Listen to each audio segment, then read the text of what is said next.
Aarav, tiffin तयार आहे. घेऊन जा. आरव, अरे ऐक ना.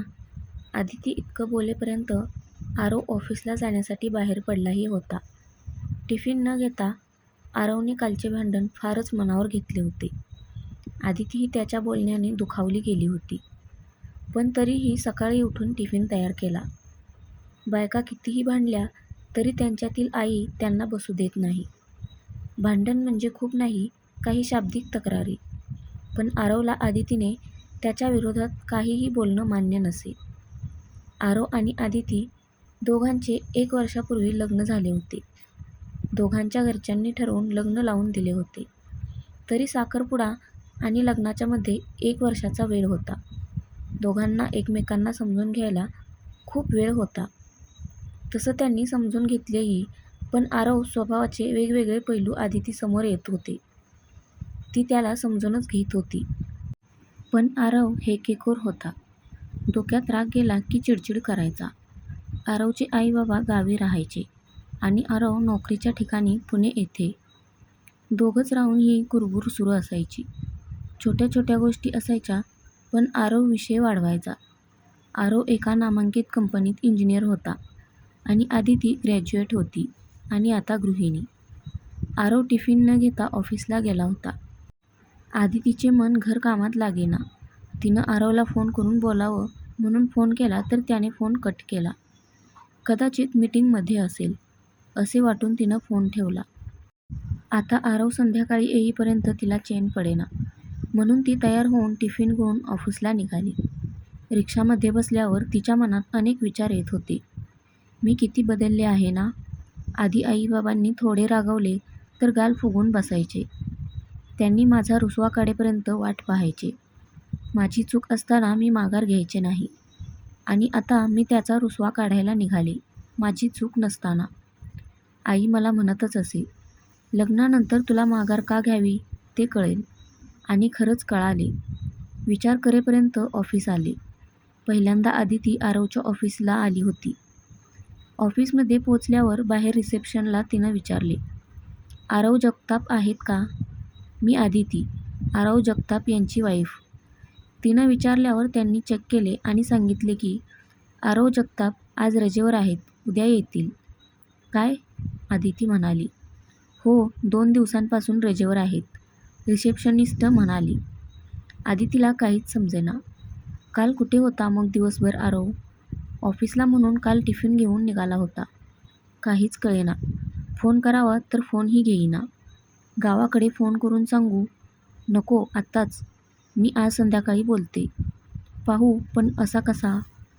असे अनेक विचार मनात करत आदिती घरी आली. आता तर तिची बेचैनी खूप वाढली होती आणि संध्याकाळी कधी आरवला पाहते असे तिला झाले होते. संध्याकाळचे 7 वाजले होते. आरवची येण्याची वेळ झाली होती. आदितीचा दिवस कसा गेला तिचं तिला माहीत. किती टेन्शनमध्ये गेला. ती धड जेवलीही नव्हती. आरव कुठे असेल, कसा असेल, काल दिवसभर कोठे होता? त्याच्या डोक्यात लग्नाआधीचे घूळ नसेल ना? सासू-सासऱ्यांनी त्याच्या आवडीविषयी आदितीला कल्पना दिली होती. आवडीचा बदल आता व्यसनामध्ये झाला की काय? तेच तर परत करत नसेल ना? आरवच्या आई-वडिलांनी मोठ्या मुश्किलीने त्याला इंजिनियर करून त्याला नोकरी करायला लावली होती. पण आता लग्न झाल्यावर त्याच्या डोक्यात तेच विचार येत नसतील ना? दिवसभरच्या या विचाराने आदिती थकून वाट पाहत बसली होती. आणि दुरूनच तिला आरव येताना दिसला आणि तिचा जीव भांड्यात पडला. आल्यावर त्याला काहीही विचारायचे नाही आणि त्याला मी चुकले असं म्हणायचं आदितीने ठरवलं. मी चुकले म्हटलं की आरव लगेच शांत व्हायचा. आरव घरी आल्यावर चिडलेला होता, पण आदितीनं वातावरण हलकं करण्याचा प्रयत्न केला. आरव चहा करू का? आधी फ्रेश होतो का? आरव काहीच बोलत नव्हता. हे पाहून मी चुकले आरव. मी काल चिडायला नको होतं. आता परत मी शांत राहीन. आरव थोडा रिलॅक्स झाला होता. चहाच कर, मी फ्रेश होऊन येतो. इतकं बोलून आरव बाथरूमकडे गेला. आदितीच्या मनात प्रश्नांनी थैमान घातलं होतं. पण आरव किती शांत होता, त्याचे नेमके काय सुरू आहे कळत नव्हते. तरीही हे प्रकरण खूप शांतपणे हाताळायचं तिनं ठरवलं. आरव फ्रेश होऊन आला, चहा झाला, तरी आरव काही बोलेना. आदितीनेच विषय वाढवला. इतके कोणी चिडते का रे आरव? तू ऑफिसला टिफिनही घेऊन गेला नाही. खूप काम असेल ना ऑफिसमध्ये?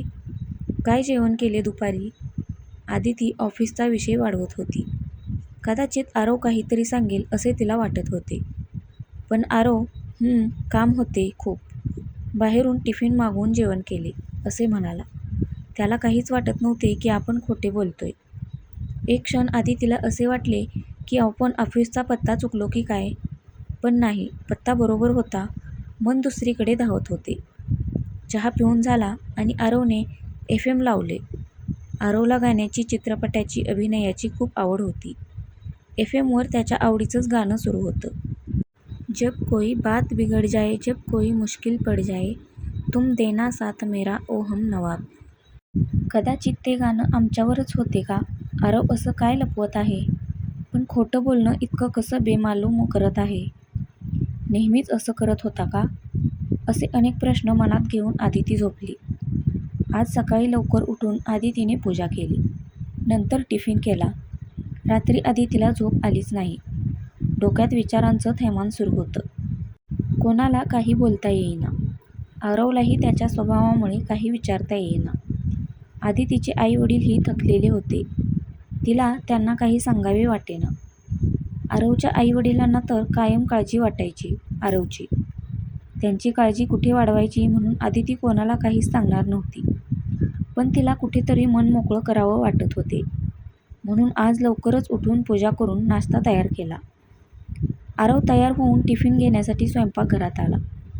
तो फ्रेश होता, पण आदितीने त्याला म्हटले, आरव आज लवकर घरी ये. बाहेर फिरायला जाऊ. ऑफिसमध्ये जास्त काम नसेल तरच हां. असं काही माझी जबरदस्ती नाही. आरवने एक क्षण तिच्याकडे रोखून पाहिलं. त्याच्या डोळ्यात खूप काही सांगायचे आहे असे क्षणभर आदितीला वाटलं. आरवने ठीक आहे पाहतो जमते का लवकर यायला म्हणून ऑफिसला गेला. आरव ऑफिसला गेला खरा, पण आदितीच्या मनात खूप नकारात्मक विचार येत होते. खूपदा वाटलं की ऑफिसमध्ये फोन करून विचारावं की आरव आला आहे का? पण असं अविश्वास दाखवणं तिलाच पटत नव्हतं. आणि ऑफिसमध्ये पण चर्चा होईल म्हणून ती शांत होती. तितक्यात सासू सासऱ्यांनी तिला फोन केला होता. कशी आहेस आदिती? आरव ऑफिसला गेला का? टिफिनमध्ये काय दिले? कधी येता गं गावाकडे? भेटावं पाहावं वाटत होतं, सासूबाई म्हणाल्या. आदितीला वाटत होतं त्यांना सगळं सांगावं आणि मोकळं व्हावं. पण लग्न हे बंधनच अडकण्यासाठी आहे. त्यातून आपण कधीही मोकळं होऊ शकत नाही. हे आदितीला अजून कळलेलं नव्हतं. आदितीच्या सासूबाई आदितीला म्हणाल्या, हे बघ आदिती, आरवची पूर्ण काळजी घे. आहे थोडा स्वभाव हेकेखोर. आपण त्याच्या मनासारखे वागायचं. तो चिडेल असं काही करायचं नाही. बस, आणखी काही नाही. एकुलता एक आहे त्यामुळे थोडा आहे लाडावलेला. पण त्याच्या वडिलांच्या शब्दाबाहेर नाही बरं. गुणी पण खूप आहे गं. असं काय काय सासूबाई बोलत होत्या. आदिती हू करून ऐकून घेत होती. आदितीने येतो गावाकडे म्हणून फोन ठेवला. आदितीच्या मनात सारखंच येत होते, आरवला फोन करू का? न राहून तिनं फोन करायला मोबाईल हाती घेतला. तितक्यात तिच्या आईचा फोन आला. हॅलो, कशी आहे साधू बाळा? आई म्हणाली. हॅलो आई. असं म्हणताच आदितीचे डोळे भरून आले. हुंदका दाटून आला. पण संयम राखत ती म्हणाली, मी मजेत आहे आई. आवाजात येणाऱ्या जड शब्दांनी आईला कळाले की काहीतरी बिनसले आहे. आणि जावई बापू कसे आहेत? ऑफिसला गेले असतील ना? आईने विचारले. तोही छान. आदिती बळेच आनंदी दाखवून बोलायचा प्रयत्न करत होती. आदूबाळा, चांगलं स्थळ आलं म्हणून तुझं आम्ही लवकर लग्न केलं. नाहीतर ती शेजारची बघ, 30ची झाली तरी अजून लग्न केले नाही आई वडिलांनी. कधी कधी वाटतं उगाच घाई केली. अजून आमच्याजवळ राहिली असतीस 1-2 वर्षे. अगं आई, आरवचा स्वभाव खूप छान आहे. मला समजून घेतो. तुला असे का वाटलं? आदिती आईला म्हणाली. आईला प्रत्येक गोष्ट शब्दातूनच कळते असं नाही आदू. चेहऱ्यावरून, आवाजातूनही बऱ्याच गोष्टी आईला कळत असतात. हे बघ आदू, कधी कधी आयुष्यात असे प्रसंग असतात की ते एकट्याने सोडवावे लागतात. कोणत्याही नात्याला न दुखावता कोणताही प्रसंग असू दे, तू कायम दोन्ही बाजूंचा विचार कर. समोरच्या माणसाची पण काही बाजू असते, ती समजून घेण्याचा प्रयत्न कर. आम्हाला तू कायम लहानच वाटणार, पण सासरी जबाबदारी न वागायचा प्रयत्न कर, आई म्हणाली. हो गं आई, तू काळजी करू नको. ठेवते, बाय आई. फोन घेतल्यानंतरचा आवाज आणि ठेवतानाचा आवाज जरा वेगळा वाटला आणि आईला थोडं बरं वाटलं. आदितीलाही थोडं आता शांत वाटत होते. तर फ्रेंड्स, आजच्या कथेचा पहिला भाग कसा वाटला नक्की कमेंटमध्ये सांगा. धन्यवाद.